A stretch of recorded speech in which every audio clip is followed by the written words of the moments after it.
Good morning. It is Saturday the 19th of August today and we are still in Pollensa. And Lord, oh Lord, it's hot. It's funny because I just edited a video and we were in Ayamonte and we were repairing the dinghy and I was talking about how hot it was over there. Well, girl, just wait for it. It gets way hotter than it was in Ayamonte. I read yesterday online a news article that the fourth heat wave is coming to Spain and it's also gonna hit the Balearics. So yeah, and I think it's Saturday today. They said it will hit Spain Sunday or Monday. So it's gonna be even more. Oh yeah. I'd say it hit today, but yeah, today it's also a thing here is there. Okay, there's some wind now, but there's hardly any wind here. Just a little bit of wind, but Jesus Christ! Setting up the dinghy cost me 2 Bless the liters of Lord. fluid. yeah. Jesus Christ. Yeah, we had to do the dinghy in 3 stages because it's just too hot to do it in once. Okay. But we tried the marina yesterday. They were full, so we're still here at anchor. We put the dinghy out, and we're gonna go to shore to see if they have some stores with air conditioning or something. Because it's during the day it's intense on the boat. So Yeah, it's really wow. yes. So yeah, Ayamonte was really nice compared to this here. It's actually it's so hot. Yeah. Our cactus died. Yeah, my cactus died. It's yeah. It's a desert plant, and it died because of the heat. That's how hot it is. So Come on now. Oh. So yeah. Well.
So this is the 4th heat wave. People are actually dying. It's really hot. So for us it's really nice to swim, right? Because we don't have air conditioning on our dark blue boat. So what's the one thing you don't want to happen? This. Our swim ladder just died. And you can see here it's all corroded, and it's one of those aluminium stupid ladders, and I know it's not a proper swim ladder, but because we have a wind vane it's kind of tricky to fit a swim ladder. I've been wrapping my brain around it to do this in the winter, to come up with a better solution, maybe something that combines also a boarding ladder, because with the mat mooring out here it would be nice to have something of a boarding ladder, which we also don't have. We just jump which maybe isn't great as well. But now, yeah, we're gonna be forced to come up with something. So I'm thinking to bodge the hell out of it and attach it with zippy ties, because it has to last for about 3-4 weeks, and that's it. And buying something in a super overpriced chandlery or swindlery around here is not something I fancy, and probably they don't have the thing I would really like. So I'm gonna try to bodge it. Of course, this is a safety thing. Look, if this snaps off and you hit your wet leg on that, that's gonna be not so nice. So we are gonna test it out. If it doesn't work, then okay, sure, I'll spend some money and buy something temporary again and then fix it over the winter. But I'm gonna try it with zippy ties first.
The tie wrap thing isn't gonna work.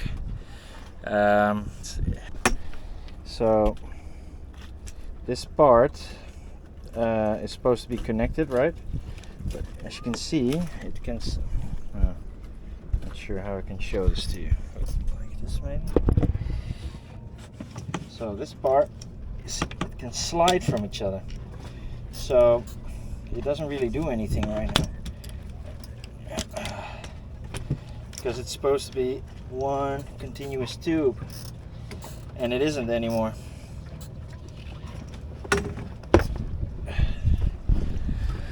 So yeah, maybe I can make a rope ladder, something like that, because we do need to swim, because it's crazy hot right now.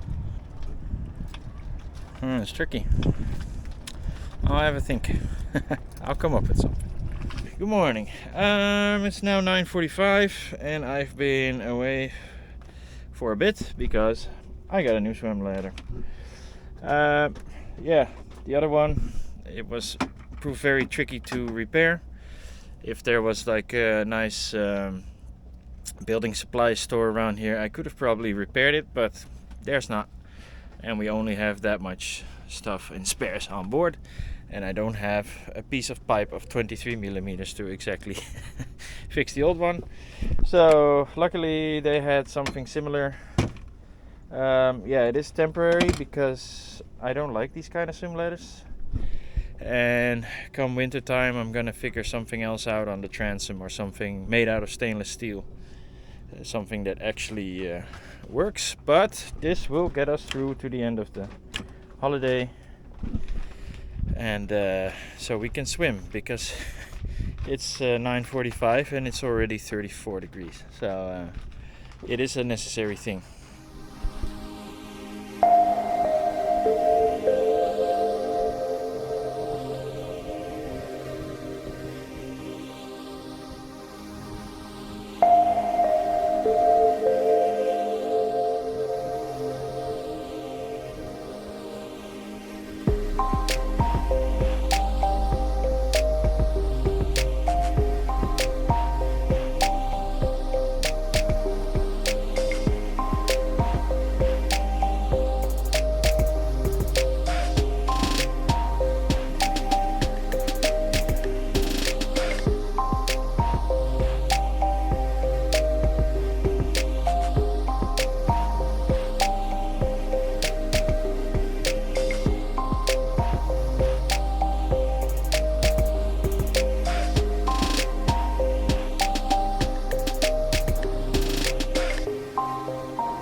We are finally on our way to Menorca. It is the 21st of August, is that correct? It's the 21st of August. We had a very eventful morning. Rutger went into town first to get us a new swimming ladder. That's really nice. And then we put the dinghy away. We prepared the boat. We went into the harbor to get some fuel, but because our inlet for our fuel is a little bit with a bend in it, so the fuel pumps here go really fast, and then the fuel just comes out. The air inlet is not correct. Well, it's kind of correct because it works, but it has a bend in it. So when you put the fuel in, the air doesn't go out in the right way. So it bubbles up and the fuel just comes out and spills all over the boat into the water. So we have to like press the fuel pump really lightly so it trickles in, and that's very annoying because it will take like up to half an hour to fill up the fuel tank if it's almost empty. The guy in the marina had a super cool trick. He just put like a hose, like a water hose, a piece of water hose, in the inlet of our fuel, and that made sure that the air could go out and the fuel could go in, even though we had to slowly put the fuel in, but it didn't spill anymore. So we're gonna see if we're gonna get our own little hose to put it in, or we're gonna change it, but that's just gonna be another job. And this was an easy fix. After we fueled up, we called the harbor again because we also needed water. The water was not at the fuel dock, unfortunately, And the guy said, just wait 20 minutes and then I'll probably have a spot for you. So we went out of the harbor, we just floated around a little bit. I made some sandwiches. And then we called them again and they said, yeah, it's fine, you can go to the where the travel lift is. So we could dock like in the spot of the travel lift and we could fill up water there. And we hosed down the boat a little bit. So we got up at 8, you got up at 8:20. We left the anchorage at 10:45 and we left the travel lift spot at 12:45. So it was, it was quite a busy morning. But we're finally on our way to Menorca. We had 3 different kind of winds already. We had strong winds and we were sailing like, pretty fast in the beginning. And then there was no wind at all. And then the wind picked up again, so we put the sails up again. And now there's a little drop in wind again, so. Oh well, we're on our way to Menorca, so that's good. We're on the move again. It's nice here because there's a little bit of wind and there was no wind in the anchorage or in the harbor, and it's so hot. Already at 9 it's like 30 degrees I think. With no wind that's rough. But here there's a little bit of wind, so that's nice. So yeah. Onwards to Menorca.